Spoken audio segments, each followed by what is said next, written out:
할렐루야. 오늘 저희들이 함께 읽은 로마서 15장 22절에서 24절 말씀으로 로마서 강의 124번째 시간 전도와 선교로 하나님을 사랑하라 라는 제목으로 오늘 은혜를 나누도록 하겠습니다. 오늘 저희들 이 바울에 대한 글을 쓰는 글을 보고 또 바울의 그 사람 됨됨이 또 그가 하나님의 사람으로 사명을 감당하는 것에 대해서 우리는 깊이 알아가고 있습니다. 바울 진실로 복음의 진심이었던 사도였고, 그래서 그 복음의 진심이었던 사도 바울은 전도와 선교의 삶을 헌신했던 사도였습니다. 그가 얼마나 전도와 선교에 관심을 가지고 있었는가는 우리가 이미 앞서 보았듯이 사도행전에 정말 그 온 삶을 힘써서 복음을 전하였던 자세한 기록들이 전해져 있고, 이 성경의 말씀을 통하여서 예수 그리스도를 믿는 이들은 이 사도들, 특별히 사도 바울의 이 전도 사역, 선교 사역에 정말 함께 동참하고 또 그러한 것을 깊이 이 마음에 새기는 성도들 되어지는 것을 우리는 성경에서 우리에게 가르쳐주고 있습니다. 전도와 선교에 대한 이 바울의 관심은 모든 편지에 다 들어있지만 오늘 우리가 읽었던 이 로마서 마지막 부분도 이 전도와 선교에 대해서 바울이 얼마나 진심이었는가를 우리가 알 수 있는 그런 대목들이 나옵니다. 아마 바울의 심장에는 복음, 전도, 선교 아마 그것으로 가득 채워져 있었을 것이 거의 분명합니다.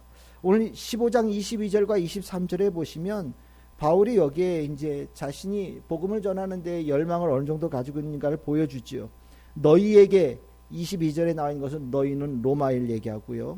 그 다음에 23절에 서바나라고 얘기하면 당시 이제 서쪽 끝이라고 생각했던 스페인 지역, 포르투갈 지역을 얘기합니다. 바울은 고린도에서 이 편지를 쓰고 있는 거거든요.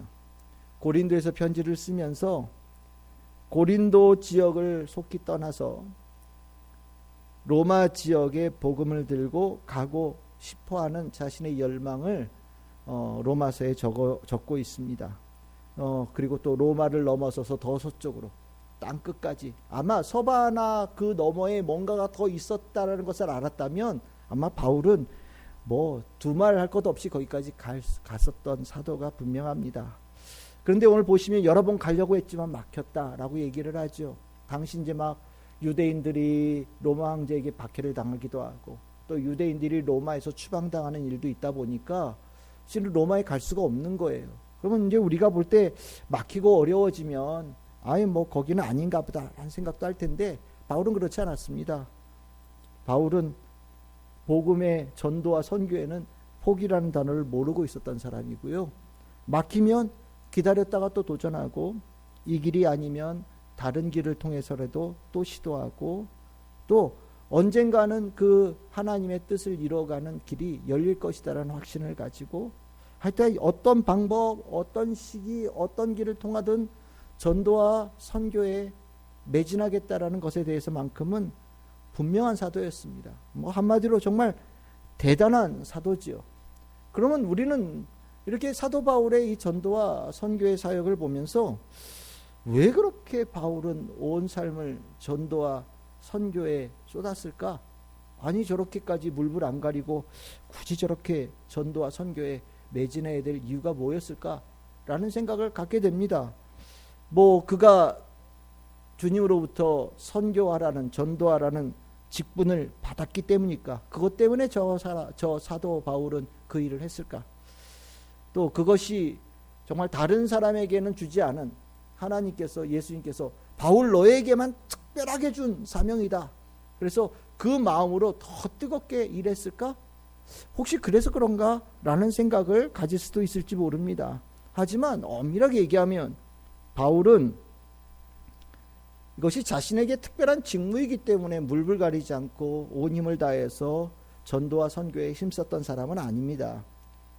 그에게 있어서 전도와 선교라는 것은 구원받은 자로서 마땅히 가져야 될 삶의 모습이었고요. 그가 생각할 때. 또 더 중요한 것은 그가 볼 때 전도는 특별한 일이 아니라 지극히 평범하고 일반적이고 당연한 것이 전도와 선교라고 생각을 했던 사람이었습니다. 물론 바울은 다른 사람들보다 좀 더 특별한 은혜를 받은 사람 맞아요. 그런데 바울만 은혜를 받은 게 아니잖아요. 다 받았어요. 다 받았는데 바울의 특별한 건 뭐냐면 받은 은혜를 잘 간직하고 살았던 사람이에요. 이걸 정말 잃어버리지 않고 받은 은혜가 더 풍성해지는 지속적인 묵상과 자기가 받은 은혜에 대한 감사함을 계속해서 증진시키면서 살았던 그 능력에 있어서는 정말 탁월한 사도가 바울이었거든요. 그래서 그 받은 은혜가 너무 감사하기에, 그리고 자기가 은혜로 받은 이 구원의 축복이 너무나도 귀한 것이라는 것을 알기 때문에 전도하지 않을 수 없었고 선교하지 않을 수 없었던 겁니다. 그러니까 즉 바울에게는요, 전도와 선교라는 것은 일이 아니라 하나님을 사랑하는 거였어요. 예수님을 사랑하는 거였어요. 성령님을 그냥 따라서 살아가는 것이 전도와 선교였습니다. 우리가 전도를 일이라고 생각하고 어떤 직무라고 생각하는 경우들인데 그렇지 않아요. 오늘 제가 오늘 설교 제목을 한 것처럼 전도와 선교는 하나님을 사랑하는 일이에요. 그 하나님을 사랑하는 일에 복음의 전도와 선교가 있는 겁니다. 우리가 이 부분에 있어서 우리가 가져야 될 확실한 이 전도와 선교에 대한 인식이 있는데, 그게 뭐냐면 전도와 선교는 누군가 특별한 사람 하는 일이 아니라는 거예요. 모든 사람들이 다 해야 되는 일이고 마땅히 하기를 하나님께서 원하시는 일이고, 그 일을 통해서 하나님은 크게 기뻐하신다라는 것을 우리가 반드시 알아야 됩니다. 우리가 성경에 보면 사도 바울이 전도에 굉장히 앞장서서 열심히 앞으로 달려가다 보니까 사도 바울만 실은 보이는 경우들이 있어요.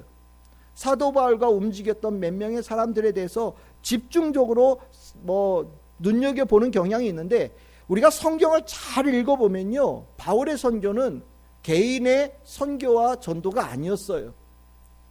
바울이 한 선교와 전도에는 그 뒤가 있었습니다. 그 뒤가 뭐냐면 바울과 똑같이 구원의 은혜와 감격을 받았던 수많은 성도들, 교회들이 그 바울의 선교와 전도에 동참하고 있었고요. 그러다 보니 모든 성도들이 함께 바울과 전도하는 이야기가 성경에 나옵니다. 전도와 선교, 바울이 대장이 되어져서 앞서가고 또 때에 따라서는 그가 대표자가 되어져서 하나님의 복음을 전하지만, 분명히 기억해야 될 것은 그것이 혼자가 아니었다라는 것, 뒤에 성도들이 함께 했다라는 것, 교회가 함께 했다라는 것을 꼭 기억해야 될 필요가 있습니다. 이제 교회마다 실은 다 이런 전도 사역에 동참했는데, 특별히 사도행전에 보면 바울의 전도 사역에 적극적으로 동참했던 대표적인 교회가 나오죠. 그 교회가 바로 안디옥 교회입니다.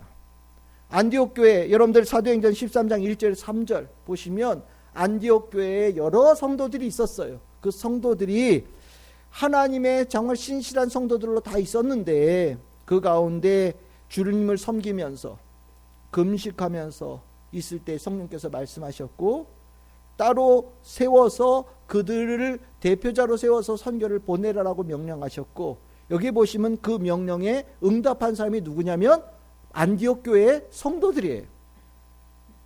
안디옥 교회 성도들이 이에 금식하고 기도하고 두 사람에게 안수하여 보냈다라고 나옵니다.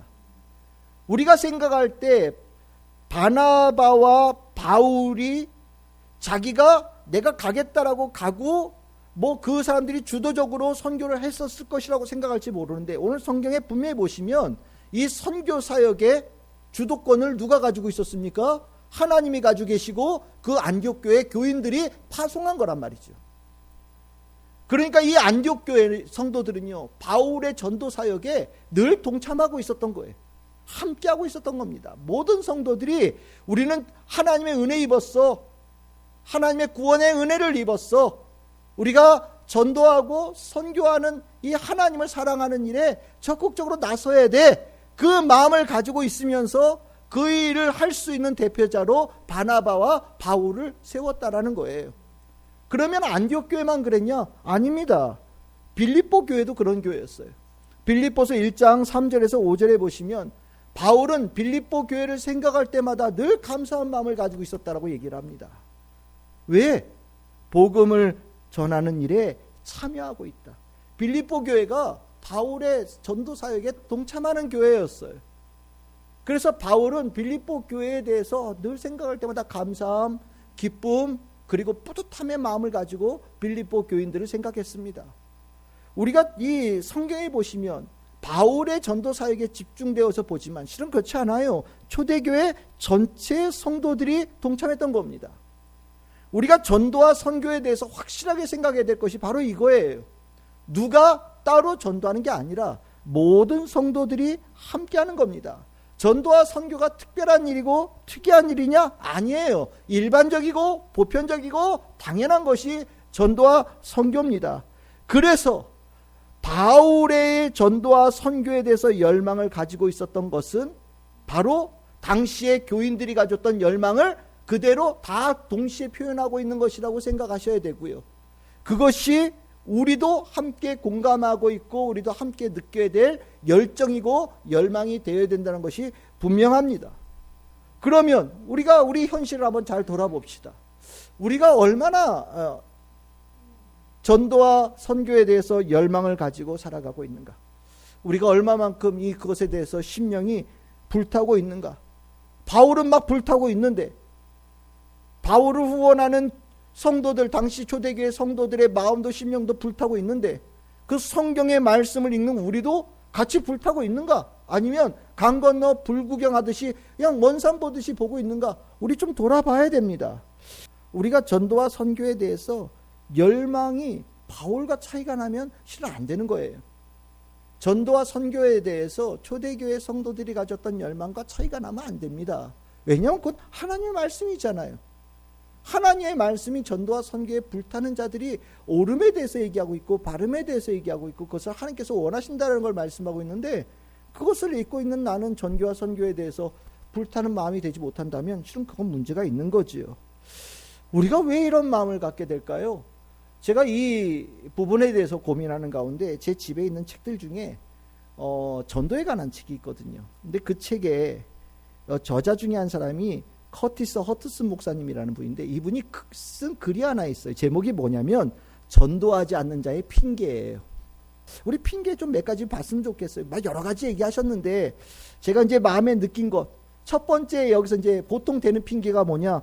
초신자라서 전도할 만큼 아는 게 없어요. 뭐 이러면서 전도하지 않고 선교하지 않는다라는 거예요. 우리가 전도하고 선교할 때는 좀 신앙의 경륜이 있어야 되지 않을까? 세상 말로 하면 좀 짬밥이 돼야 전도하고 선교할 수 있지 않냐? 보통 이렇게 얘기를 합니다. 그런데 성경에 보시면 그렇지 않아요. 목사님이 여기에 글에 예를 든 말씀인데 요한복음 4장에 나오는 그 우물가의 여인이에요. 막 예수님 만났거든요. 이제 막 복음 들은 사람이에요. 그런데 이 여인이 동네에 가잖아요.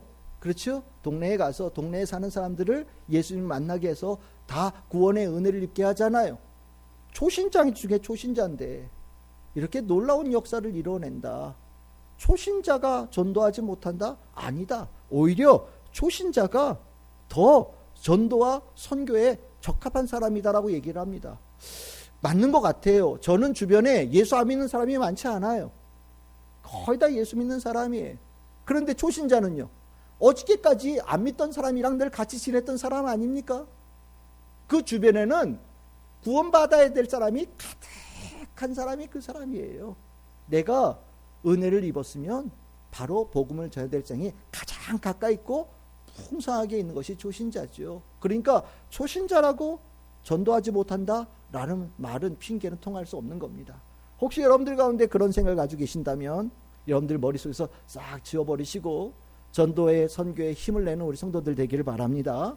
두 번째로 이제 목사님이 내는 핑계가 보통 뭐냐면 전도의 은사가 없어서 전도를 못하고 선교를 못합니다. 이런 핑계를 댄다라는 거예요. 근데 여러분들 전도는 확실하게 말씀드립니다. 은사가 아니에요. 전도는 은사가 아닙니다. 전도의 은사가 따로 있다라는 말은 그냥 우리가 붙인 말이에요. 전도의 은사라는 말은 엄밀하게 없어요. 전도의 무슨 은사가 뭡니까? 그 사람에게 준 특별한 달란트, 교회를 섬기기 위해서 하나님께 주신 특별한 능력이잖아요. 그렇지요? 전도를 하나님께서 그렇게 은사 가운데 하나를 집어넣으셨으면 아마 교회 중에 일부가 그 일을 할 거예요. 그렇지 않아요. 은사는, 전도의 은사는 없습니다. 다 주신 거예요. 보편적인 은사라고 그래서 얘기를 합니다. 그러니까 누구든지 할 수 있고요, 누구든지 해야 되는 일이 전도예요. 전도의 은사가 없어서 라고 얘기한다면 우리는 그렇게 얘기합니다. 이미 은사를 받으셨어요. 구원의 은혜를 입는 순간 여러분들은 다 전도의 은사를 받은 분들입니다. 복음의 역사가 우리를 복음을 전할 수 있는 자로 만들기 때문입니다. 그러니까 그런 핑계도 머릿속에서 싹 지워버리시기를 바랍니다. 세 번째로 많이 하는 핑계가 뭐냐? 저는 교회를 통해서 전도하는데요 라는 핑계를 댄다라는 거예요. 교회를 통한다라는 게 어떤 뜻이냐면, 교회에서 누군가 선교하는 데 도움을 주고 있으니 나는 그냥 교회에다가 헌금 얼마 하는 것으로 나는 선교에 동참하고 있는 사람이에요. 그거면 되는 거 아닙니까? 라는 식으로 조금 거리감을 두면서 선교와 전도에 대해서 대하는 사람이 이런 보통 표현을 한다라는 겁니다. 여러분들, 바울 선교하는데 안디옥 교회가 후원하고 난 다음에 그들이 후원하는 것으로 다 했다라고 생각하고 뭐 선교와 전도에 관심 없이 살았겠습니까? 그렇지 않아요. 바울이 가는 데마다 안디옥 교회 교인들은요, 바울 사도가 어디를 갔대? 그러면 그 지역을 위해서 기도하고요. 바울이 어디를 가는데 뭐가 필요하대? 그러면 또 보내주고요. 바울이 가는 데에 끊임없이 기도하면서 동참하면서 바울과 동행했던 사람들이 안디옥 교인들이에요. 그래서 안디옥 교인들은 바울이 다시 쭉 돌아올 때 좀 떨어진 곳을 갈 때 안디옥 교인들의 장로들이 가서 굳이 가서 바울을 만나면서 격려하고 후원하고 하는 일들이 나오잖아요. 맞아요. 교회를 통해서 한다는 게 동떨어진 게 아니에요. 교회를 통한다라는 말은 적극적으로 온 형제들과, 믿음의 형제들과 함께 전도와 선교의 사명에 힘을 합친다는 얘기가 교회를 통한다는 얘기가 되는 겁니다. 그러니까 교회를 통한다는 얘기로 전도와 선교에 대해서 좀 동떨어진 자로 살아갈 수 있다라는 생각은 갖지 않으셔야 되는 것이 마땅한 겁니다. 넷째로, 어떤 분들은 성령의 인도하심을 기다리고 있다라는 핑계를 댄다라고도 얘기를 합니다. 전도에 특별한 때가 있겠습니까? 만약에 특별한 때가 있냐고 물어본다면 있다고 얘기할 수 있을 수 있어요. 근데 그 때가 언제냐면 항상이에요. 그 때가 언제냐면 지금이에요. 바로 여기 지금이 바로 전도의 복음의 때입니다. 우리가 그때를 얘기를 할 때 그것을 뒤로 미루기 위해서 그때라는 단어를 사용한다면 그때를 잘못 이해하고 있는 거예요. 여러분들, 우리 찬양할 때 이런 찬양 있죠. 이때라 이때라 주의 긍휼 받을 때가 이때라, 이때라 이때라, 구원 받을 때가 이때라. 이 찬양 있잖아요. 맞아요. 전도의 때는요 바로 이때예요. 성령께서 우리에게 감화 감동을 주시고 우리에게 언제든지 복음을 전하는 자로 만들기를 원하시고 만들어 가셔요. 만약에 때라는 단어를 가지고 뒤로 미룬다면 실은 그것은 그 때를 잘못 알고 있는 겁니다. 다섯째로, 목사님이 되는 보통 사람들이 되는 핑계가 뭐냐? 전도하는 법을 몰라서 전도 못한다고 얘기하는 분들이 계신데요. 제가 말씀드렸었죠. 전도하는 법이라는 건 없어요. 전도하는 법이라고 하는 것을 생각할 때 이미 그것은 기술이라는 거예요. 전도에 무슨 기술이 필요해?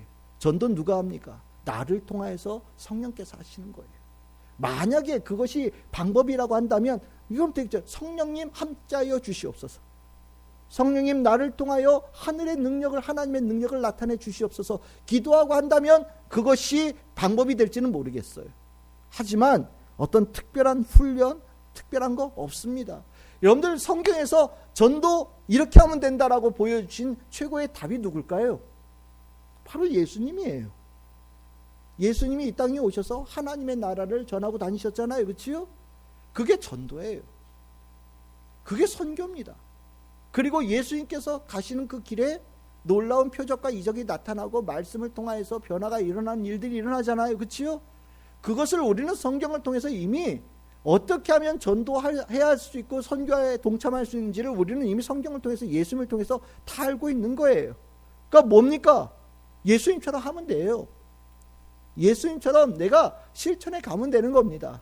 그러면서 내가 이 안에서 몸으로 체득하는 일들이 일어나는 거예요. 이 부분에 대해서 방법에 대해서 모른다라고 얘기를 한다면 모르는 게 아니라 안 하고 있는 거라고 얘기하는 게 맞는 겁니다. 그러니까 전도하는 법을 몰라서 전도하지 못합니다라는 핑계도 다 의미 없는 거죠. 여섯 번째로 이 전도하지 못하는 핑계 중에 하나가 뭐냐면 구원받지 못한 자들 앞에서 그리스도인의 삶을 살면 되는 거 아닙니까? 뭐 굳이 가서 말을 해야 되나요? 그냥 그리스도인으로 살면 그게 전도지요. 저는 그렇게 전도합니다 라고 말하는 분들이 있다라는 거예요. 물론 그리스도인으로 사는 것 중요해요. 그리스도인으로 사는 것으로 보여주는 것 중요합니다. 그런데 중요한 건요, 전파해야 돼요. 말씀을 전해야 되는 겁니다. 말씀을 전하는 가운데 역사가 일어나는 거예요. 보여주는 것으로 그들의 이목을 끌었다면 그들의 심령을 움직이는 역사가 일어나는 것은 내 입을 통해서 예수 그리스도의 이름을 전하고 복음을 전하는 데 역사가 일어나는 거예요. 로마서 10장 13절과 14절 누구든지 주의 이름을 부르는 자는 구원을 받으리라. 그런즉 그들이 믿지 아니한 이를 어찌 부르리요? 듣지도 못한 이를 어찌 믿으리요? 전파하는 자가 없이 어찌 들으리요? 바울이 얘기하는 거예요. 바울이 뭐라고 얘기합니까? 나는 보여주러 가지 않는다라는 겁니다. 가서 전한다라는 거예요. 전하면 그 가운데 구원의 역사가 일어난다. 바울은 이 확신을 가지고 가는 데마다 외쳤던 겁니다. 로마서 10장 17절에도 그래서 이렇게 귀결합니다. 그러므로 믿음은 들음에서 나며 들음은 그리스도의 말씀으로 말미암는다 라고 말하고 있어요. 여러분들 전도 입을 여셔야 돼요. 여러분들이 입을 열어야 되는 겁니다. 입을 열지 않고 기도만 한다. 전도와 선교에 온전하게 동참하는 게 아닙니다. 여러분들 친구에게 친구야 교회 가자. 얘들아 교회 가자. 선생님도 교회 같이 가시지요. 어르신 교회 함께 가시지요. 라고 권면하고 그들에게 예수 그리스도의 이름을 들려줘야 돼요. 여러분들의 입에서 예수 그리스도의 이름이 나올 때 성령의 역사가 일어나는 겁니다.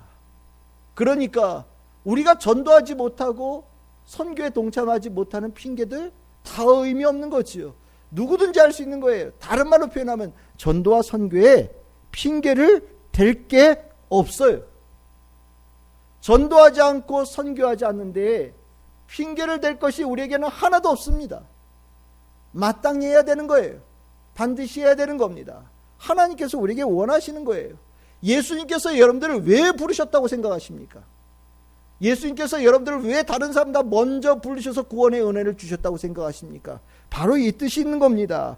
요한복음 15장 16절 너희가 나를 택한 것이 아니요 내가 너희를 택하여 세웠나니 이는 너희로 가서 열매를 맺게 하고 또 너희 열매가 항상 있게 하여 내 이름으로 아버지께 무엇을 구하든지 다 받게 하려 함이라. 하나님께서 예수님께서 우리를 부르셨어요. 부르셔서 우리에게 원하시는 게 뭐냐? 열매를 맺기를 원하신다라는 거예요. 여러분들이 잘나서 아니면 내가 주도적으로 하나님을 먼저 찾았고 내가 먼저 붙들었다고 생각하신다면 오산이지요. 하나님께서 먼저 부름받은 자가 가만히 있는 것도 하나님의 부르심에 합당하지 못한 모습으로 살아가는 거예요. 내가 먼저 부르심을 받았다라는 은혜를 아는 성도는 열매를 맺는 자의 삶을 살아가는 변화를 갖게 되어지고 그것이 전도와 선교에 나아가는 자의 모습이 되어집니다. 예수님께서 얼마나 원하시는 것이 무엇인가? 요한계시록 22장 17절 우리 한 목소리를 읽어봅시다. 시작. 성령과 신부가 말씀하시기를 오라 하시는도다. 듣는 자도 오라 할 것이요 목마른 자도 올 것이요 또 원하는 자는 값없이 생명수를 받으리라 하시더라. 아멘. 예수님께서 지금도 오라고 오기를 기다리고 계셔요. 그 주님 앞에 그 목마른 자들이 주님 앞에 나오는 그 과정에 우리가 쓰임을 받는 겁니다. 우리가 복음 전하며 전도와 선교에 동참할 때 목마른 자들이 주님 앞에 나아가서 생명수를 마셔 그 영혼의 가람이 사라지는 은혜를 입고 생명을 얻는 역사가 일어나는 거죠. 우리에게 원하시는 모습이 딱 이 모습이에요. 그러면 이 전도와 선교, 우리에게는 그냥 그러면 해야 될 부담감, 의무감, 뭐 당연한 거라고 얘기하지만 못하고 있는 자에 대한 그런 어떤 마음의 무거운 짐 받게 되지 않냐? 아니에요. 여러분들, 우리가 전도와 선교를 주님께서 우리에게 요구하실 때는 이 가운데 축복이 있기 때문입니다. 전도와 선교에는요, 이게 계산기로 두들겨서 나올 수 없는 축복이 있어요. 여러분들, 그 바울이 전도할 때 뒤에 안디옥 교회가, 빌립보 교회가 대표적으로 후원했다고 그랬잖아요. 여러분들, 안디옥 교회가 하나님께 복받은 교회거든요. 바울이 전도하는데 부족해서 바울의 전도 사역에 멈췄던 일이 없었어요. 하나님께서는요, 안디옥 교회가 바울의 전도 사역과 선교 사역에 적극적으로 행할 수 있는 모든 것을 후원할 수 있는 힘을 안디옥 교회에다 불어 넣어 주시는 거예요. 그 부어 넣어 주시는 그것이 성도에게 축복이 되어지고 교회의 축복이 되어지면서 정말 더 많은 것으로 전도와 선교에 사용할 수 있는 교회로 하나님께서 만들어 가시는 겁니다. 축복이 있지요. 빌립보 교회도 매한가지예요. 빌립보서가 어떤 편지냐? 기쁨의 편지라고 얘기를 합니다. 바울은 빌립보 교회 보면 기뻐요. 왜? 그 교회 안에 기쁨이 충만하거든요. 하나님께서 그 교회를 축복하시는 거예요. 성도들에게 하나님께서 축복하셔서 그 교회가 하나님의 은혜로 잘 운영되어지는 일들이 일어나고 성도들이 잘 되어지는 역사가 일어나는 거예요. 선교와 전도가 돈 버는 일하고 뭐가 상관이 있느냐? 부자 되는 거하고 부유하게 되는 거하고 축복하고 무슨 상관이 있냐? 계산기로 따지면 잘 안 맞아요. 그런데 신기하게도 전도와 선교에 나서는 자들에게는 하나님께서 계산기로 두들겨서 나올 수 없는 축복을 그들에게 부어주십니다. 여러분들, 바울이 그것을 너무나도 잘 알고 있었기 때문에 로마서 15장 24절 오늘 읽은 본문에 로마 교회도 전도와 선교에 동참하는 교회가 되기를 바라고 있는 거예요. 로마 교회가 전도와 선교에 적극적으로 나서는 일을 통해서, 로마에 있는 교회니까 로마 제국의 수도 아니에요. 그러니까 얼마나 큰 영향력을 끼칠 수 있는 교회입니까? 그리고 그 영향력을 통해서 더 번성해지고 복음이 전해지는 일들이 더 풍성하게 일어날 수 있다는 것을 바울은 알고 있었어요. 그래서 바울은 15장 24절에 내가 너희들이 지나가는 게 들리는 것, 그리고 와서 먼저 사귀고 기쁨을 갖는 것 내가 원한다. 그런데 한 가지 더라고 얘기하는 거예요. 뭘요? 너희가 그리로, 서바나로, 다른 말로 표현하면 앞으로 복음 전해야 될 그곳에 안디옥 교회처럼, 빌립보 교회처럼 복음을 전하는 그 일에 로마 교회도 함께 할 수 있기를 바란다 라고 권면하고 있는 거거든요. 이 권면의 이유가 뭐냐면 축복이 있기 때문이에요. 복음 전하고 선교하는 곳에 축복이 있다. 여러분들, 이거 역사적으로 이미 증명되어진 겁니다. 여러분들, 역사적으로 볼 때요, 제일 잘 사는 나라가 선교사를 제일 많이 파송해요. 역사적으로 19세기에 제일 잘 살았던 나라가 어디입니까? 영국이죠. 그래서 당시에 전 세계에서 선교사 제일 많이 파송한 나라가 영국이에요. 여러분들, 우리가 잘 아는 뭐 리빙스턴 같은 분 있잖아요. 아프리카 선교사 가서 우리가 옛날에 위인전 읽을 때 막 읽었던 그 선교사들, 다 영국 사람들이죠. 정말 어마어마한 선교사가 전 세계를 향해 나아갔어요. 근데 20세기 들어서서 국가의 순위가 바뀌었죠. 미국으로 바뀌었죠. 누가 선교사 1등이겠습니까? 당연히 미국이에요. 당연히 미국이 전 세계에 선교사 보내는 파송제 1등입니다. 영국이 제일 잘 살았을 땐 영국이 보냈지만 지금은 미국이 1등이에요. 그리고 그것이 지금까지 쭉 이어지고 있거든요. 여러분들, 미국이 보내는 선교사 몇 명이나 될 것 같다고 생각하십니까?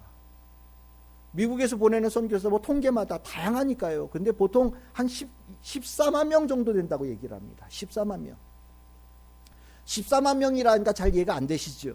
여러분들, 선교사에게 선교를 할 때는 돈이 굉장히 중요한 문제예요. 자금이 굉장히 중요한 문제입니다. 그런데 선교사 한 사람이 1년에 정말 아껴 쓰고 그의 생활비와 활동비까지 다 합쳐서 그냥 아껴 써서 한 1,000만 원이라고 생각합시다. 1,000만 원. 그렇죠? 그러면 한 달에 한 100만 원이 좀 안 되잖아요. 그렇죠? 1,000만 원이란 숫자도 좀 말이 안 되는 숫자긴 한데 1,000만 원이라고 생각을 했을 때 여러분들 14만 명 선교사 보내면 돈이 얼마인 줄 아십니까? 무려 1조 4천억입니다. 1조 4천억이라는 돈을 미국 교회가 선교사를 보내는데 쓰고 있는 거예요. 1,000만 원으로 잡아서.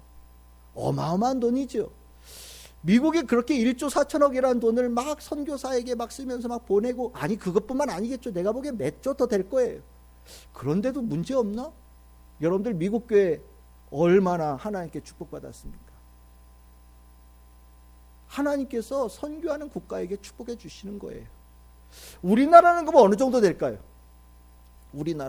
우리나라는 통계적으로 약 보면은 2023년 기준으로 한 2만 3천 명 된다고 얘기를 합니다. 이게 비율 순위로 따지면 전 세계에서 선교사를 보내는 숫자로만은 한 네 번째 되는 숫자라고 얘기를 해요. 2만 3천. 그러면 이것도 똑같이 한 1,000만 원 계산하면 1년에 교회에서 선교사를 보내면서 쓰는 자금이 얼마가 될까요? 2,300억이에요.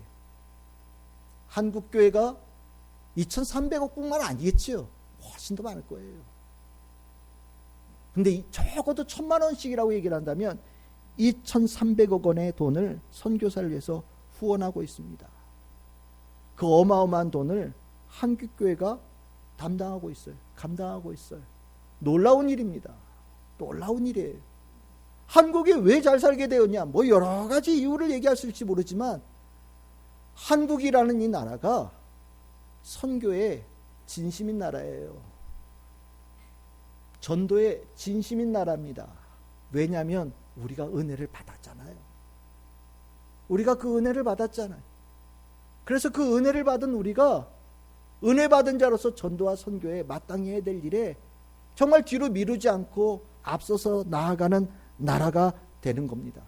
축복받은 거죠. 요즘에 한류라는 단어가 온 세계를 뒤덮고 있다라고 얘기를 해요. 저는 온 세계를 안 가봐서 모르겠지만 한류, 저는 이거 하나님께서 주시는 좋은 기회라고 생각을 하거든요. 한류라는 게 뭡니까? 한국이란 나라에 대해서, 한국인에 대해서 매력을 느낀다라는 거예요.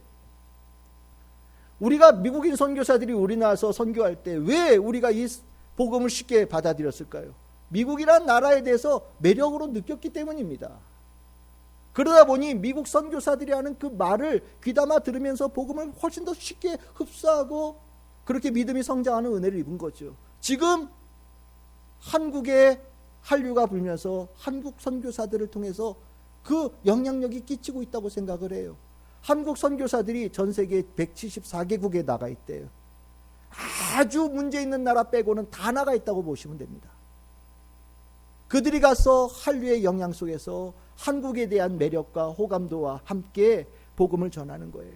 못 살았던 나라가 잘 사는 나라가 되어지고, 어려움을 겪었던 나라가 전쟁에 피해서 우뚝 선 나라가 되어지고, 놀라운 경제 부흥과 문화적인 영향력을 끼치는 한국에서 온 선교사, 말할 것도 없죠. 한국 선교사들이 가서 복음을 전할 때 예전에 우리가 미국 선교사에 대해서 가졌던 그 모습으로 대하는 모습이 그 땅에 일어나는 거고요. 그리고 나니까 놀라운 역사가 일어나는 겁니다. 저 TV 선전에 전에 그런 선전이 있었어요. 우리가 어떤 민족입니까?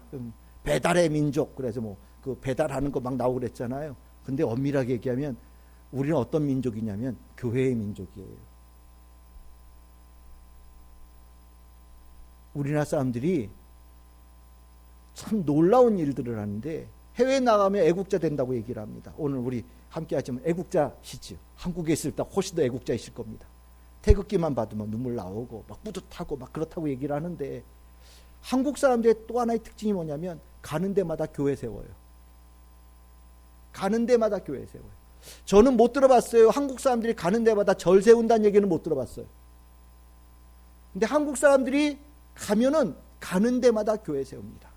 그리고 또 하나의 특징, 한국에 있을 때는 교회 다니라고 해도 그렇게 말 안 듣고, 믿음 가져야 된다고 그렇게 말 안 듣고, 성경 읽으라고 해도 그렇게 말 안 듣고, 기도하라고 해도 그렇게 말 안 들었던 사람이 외국 나가서 만나면 놀라운 집사님이 되어져 있대요. 놀라운 장로님이 되어져 있고 놀라운 권사님이 되어져 있대요. 깜짝 놀란대요. 저분이 그분이요? 저 교회 다니라고 뺀질거리고 다녔던 사람이 저렇게 신앙생활 열심히 한다고? 맞아요. 우리는 어떤 민족이라고요? 교회의 민족, 복음의 민족이에요. 확실해요. 아니 그러니까 가는 데마다 교회 세우죠. 그리고 그 교회를 통해서 복음을 전하는 거예요. 우리 심장에 하나님께서 은혜를 주셨어요. 전도의 심장을 주셨고요. 선교의 심장을 주셨어요. 우리는 우리가 받은 은혜를 혼자서만 이렇게 나만 좋아 이렇게 살 수 없는 사람들이에요. 내가 좋은 거를 알려야 돼요. 내가 좋으면 같이 먹어야 되고요. 내가 좋으면 친구 데리고 가서 같이 누려야 되고요. 내가 기뻐했으면 다음번에 우르르 데리고 와서 같이 놀아야 되는 게 우리예요. 우리는 복음 전하고 교회 세우고 전도하고 선교하는데 딱 적화되어져 있는 하나님께서 딱 선택하신 민족 맞습니다. 그러니까 여러분들 안에 전도와 선교의 심장이 있어요. 잠자고 있는 것을 우리는 깨워야 됩니다.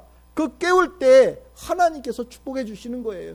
지금도 물론 우리에게 어마어마한 축복을 주셨지만 앞으로 이 나라를 통하여서 하나님께서 이 땅의 역사를 이 모든 온 인류에게 주시는 영향력은 저는 어마어마하게 기대가 되거든요. 미국이 못 가는 나라 있어요. 한국이 못 가는 나라는 정말 몇 나라 빼고 없습니다. 요 위에 있는 나라 빼고는 실은 못 가는 나라가 거의 없어요. 한국 사람들에 대해서는 많은 사람들이 호감을 가지고 대할 수밖에 없는 성공의 스토리가 있잖아요. 그들이 복음을 전한다. 하나님께서 우리나라를 딱 쓰신 이유가 있다라는 생각을 합니다. 저는요, 우리 교회가 복음과 선교에 힘을 낼 수 있는 교회로 이제 한 단계 업그레이드 됐으면 좋겠다라는 생각을 가져요. 그동안 교회를 세우고 교회가 유지되어지고 생존하는 것에 우리가 많은 관심을 기울이고 왔거든요. 근데 이제 우리가 그 단계를 넘어서서 복음도 전하고 선교사도 보내고 선교사도 후원하고 그 선교사에게 기도도 하고 같이 선교에 동참하는 일들이 우리 교회에 일어날 때가 됐어요.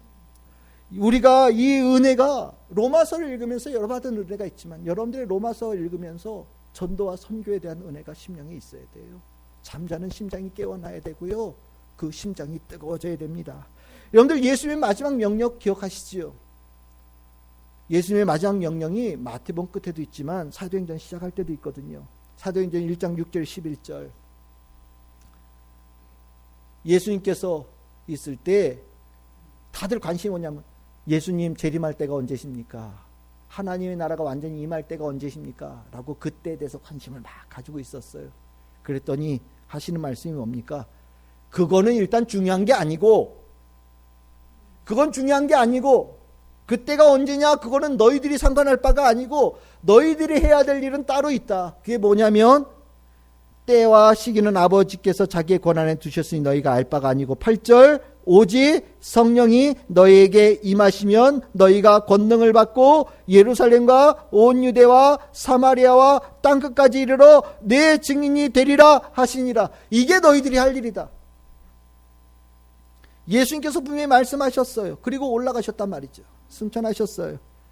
제자들이 아직도 올라가신 분 언제 내려오나 이렇게 쳐다보고 있는 거예요. 그때 그거 기다리지 말라고 그렇게 얘기했는데도 불구하고 그거 쳐다보고 있으니까 흰옷 입은 두 사람이 천사가 와서 다시 한번 예수님께서 하신 말씀을 전합니다. 얘들아 정신 차려. 아까 예수님 뭐라고 그랬어? 지금은 복음을 전해야 될 때야. 아까 뭐라고 그랬니? 성령이 임하고 난 다음에 가서 복음 전하라고 그랬지? 지금 뭐 해야 되겠니? 하늘 보고 다시 오는 거 기다리는 자가 아니라 가서 뜨겁게 기도해야 될 때고 너희들의 심령에 전도와 선교의 심령을 태울 수 있고 불태울 수 있는 그런 성도들이 되어져야 될 때가 아니겠냐라고 깨우는 거예요. 그 말씀을 듣고 초대교회 성도들이 가서 기도하고 심령의 성령의 충만함으로 복음을 전하는 일들이 시작되어졌죠. 저는 우리가 이 일을 해야 된다고 생각을 합니다. 우리가 해야 될 일이 바로 그거예요. 언제 주님 오실지 모르지만 오시는 그 마지막 날은 우리가 복음을 정말 최선을 다해서 전하는 가운데 주님 오시기를 바랍니다. 우리가 복음을 전하며 한 영혼이라도 더 주님께로 돌아온 일들의 열매가 맺어지는 가운데 주님께서 이 땅에 오시기를 바랍니다. 그리고 그 일에 함께하는 그 일, 우리 참 즐거운 교회도 함께 어깨동무하고 복음 전하고 선교하고 전도하는 일에 힘을 다하는 모습 속에서 주님 맞이하는 우리 교회가 되기를 소망합니다. 우리 참 즐거운 교회 모든 성도들 주님 사랑하는 마음, 전도와 선교의 성도들 되어져서 하나님의 큰 기쁨이 되어지는 복된 교회가 되기를 주님의 이름으로 축복합니다.